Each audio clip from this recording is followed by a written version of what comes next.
San Francisco, November 27, 1978. The air inside City Hall was thick with political tension, a place where careers were made and broken. But on this day, something far more final than a political defeat was about to happen. In the quiet corridors of power, a former colleague, a man consumed by resentment, was about to turn a political dispute into a national tragedy. The silence of the morning was shattered by the sound of 5 gunshots, fired in quick succession, echoing through the marble halls. 2 of the city's most dynamic leaders, one a progressive mayor, the other a pioneering voice for the gay community, were instantly silenced. This is the story of the assassinations of Mayor George Moscone and Supervisor Harvey Milk, a crime that shook a city to its core and birthed one of the most infamous legal defenses in American history. Before we dive into the full story, remember to comment, like, share, and subscribe so you don't miss future episodes of the Calendar of Crime. And keep an eye out. Coming soon to Substack at https://thecalendarofcrime.substack.com/. To understand the magnitude of the loss, we must first understand the men. George Moscone was a political powerhouse, a liberal Democrat who had risen from the state Senate to become mayor of San Francisco in '76. He was a champion of progressive causes, known for his easy charm and his commitment to diversity and inclusion. He was a mayor who believed in the city of St. Francis as a beacon of tolerance. Then there was Harvey Milk. A former New York financial analyst, Milk moved to San Francisco and became an activist in the city's burgeoning gay community. He ran for office 3 times before finally winning a seat on the Board of Supervisors in '77. He was the first openly gay man to be elected to public office in California, a symbol of hope and a tireless advocate for gay rights. His election was a seismic event, a clear sign that the political landscape was changing.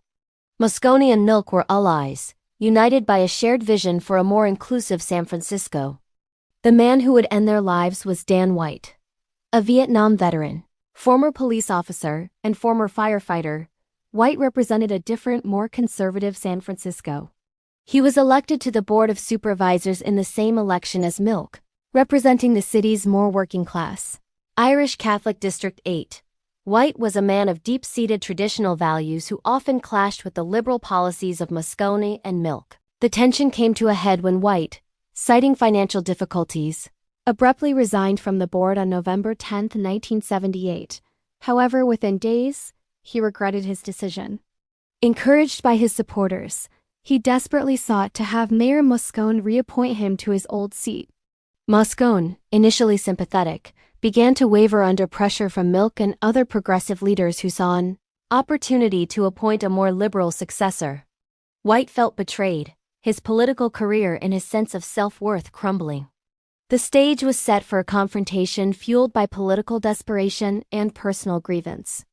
On the morning of November 27, 1978, Dan White entered City Hall through a basement window on the side of the building, a route he knew from his time as a supervisor. This was a deliberate attempt to bypass the metal detectors and security guards.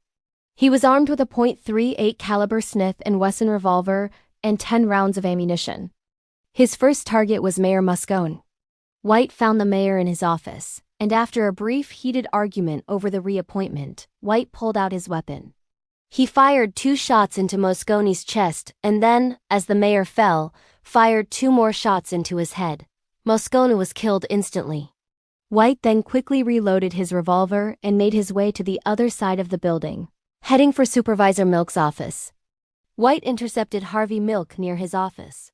The details of their final exchange are unknown, but the outcome was tragically clear. White shot Milk 3 times in the chest, and then, as Milk lay on the floor, he fired 2 more shots at close range, one of which was a fatal shot to the head. The silence that followed the 5 shots in the mayor's office was now broken by 5 more. The city's progressive heart had been ripped out. Dianne Feinstein, then president of the Board of Supervisors, was the one who discovered Milk's body. She would later announce the horrific news to the press, her voice trembling. As president of the Board of Supervisors, it is my duty to inform you that both Mayor Moscone and Supervisor Harvey Milk have been shot and killed. White fled City Hall but soon surrendered to his former police precinct captain. The confession was quick, but the trial would be anything but. White was charged with 2 counts of first-degree murder. His defense team, however, argued for a lesser charge of voluntary manslaughter. Employing a strategy known as diminished capacity, they argued that White was suffering from a severe, untreated depression at the time of the murders, which had substantially impaired his ability to premeditate the crime. A key and later sensationalized piece of testimony came from a psychiatrist who suggested that White's sudden shift from a healthy diet to one of junk food, including Twinkies and Coca-Cola, was a symptom of his depression, further indicating his impaired mental state. The media quickly seized on the junk food testimony, coining the term the Twinkie Defense. While the defense team never claimed the Twinkies caused the murders, the public perception was that a man had gotten away with murder because of a snack cake. On May 21, 1979, the jury returned its verdict. Dan White was found guilty of voluntary manslaughter, not first-degree murder.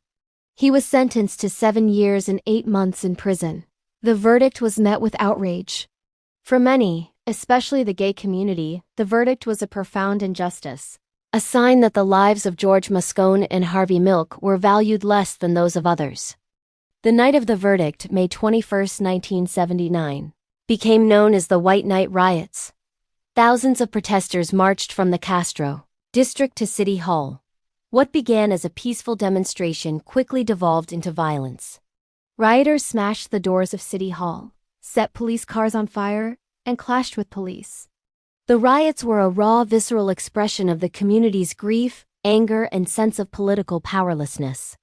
The riots, though destructive, ultimately led to a galvanization of the gay rights movement and a renewed push for political change. The assassinations and the subsequent verdict became a tragic rallying cry.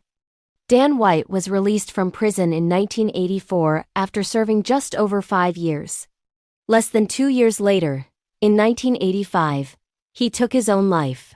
The legacy of George Moscone and Harvey Milk, however, endures. Moscone's commitment to a diverse San Francisco laid the groundwork for the city's modern identity. Harvey Milk became an international icon, a martyr for the gay rights movement. His life and death spurred a new generation of activists and politicians. The assassinations also led to significant changes in California law, including the virtual elimination of the diminished capacity defense.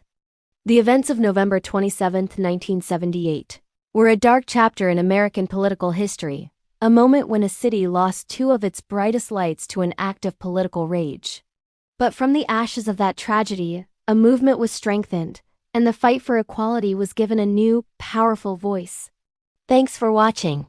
Please comment, share, like, and subscribe for future episodes from the Calendar of Crime.